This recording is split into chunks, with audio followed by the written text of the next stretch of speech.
Bolpur sub traffic guard এবং বীরভূম জেলা পুলিশের পক্ষ থেকে সকল জনসাধারণকে জানানো যাচ্ছে যে পথ নিরাপত্তা সুনিশ্চিত করতে সমস্ত ট্রাফিক আইন মেনে চলবেন। ট্রাফিক সিগন্যাল ও ট্রাফিক পুলিশের নির্দেশ মেনে রাস্তা পারাপার ও চলাচল করবেন। বাসের ছাদে বা ফুটে যাতায়াত করবেন না। গাড়ি চালাবার সময় মোবাইল ফোন অথবা হেডফোন ব্যবহার করবেন না। দু চাকা মোটরযান চালাবার সময় আপনি হেলমেট পরবেন ও আপনার সঙ্গে অপর আরোহীকেও হেলমেট পরাবেন।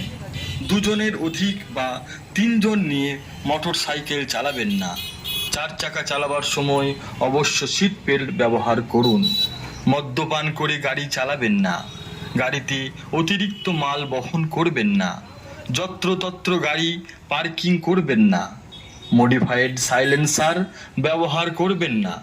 কেউ যদি উক্ত ট্রাফিক নিয়মগুলি অমান্য বা অগ্রাহ্য করেন তাহলে তার জেল অথবা জরিমানা উভয়ই হতে পারে।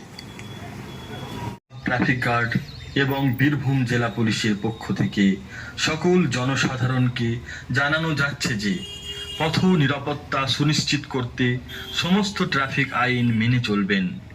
ট্রাফিক সিগন্যাল ও ট্রাফিক পুলিশের নির্দেশ মেনে রাস্তা পারাপার ও চলাচল করবেন। বাসের ছাদে বা ফুটে যাতায়াত করবেন না। গাড়ি চালাবার সময় মোবাইল ফোন অথবা হেডফোন ব্যবহার করবেন না। দু চাকা মোটরযান চালাবার সময় আপনি হেলমেট পরবেন ও আপনার সঙ্গে অপর আরোহীকেও হেলমেট পরাবেন। দুজনের অধিক বা তিনজন নিয়ে মোটর সাইকেল চালাবেন না। চার চাকা চালাবার সময় অবশ্য সিট বেল্ট ব্যবহার করুন।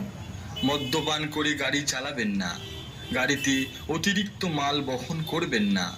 যত্রতত্র গাড়ি পার্কিং করবেন না। মডিফাইড সাইলেন্সার ব্যবহার করবেন না। কেউ যদি উক্ত ট্রাফিক নিয়মগুলি অমান্য বা অগ্রাহ্য করেন তাহলে তার জেল অথবা জরিমানা উভয়ই হতে পারে।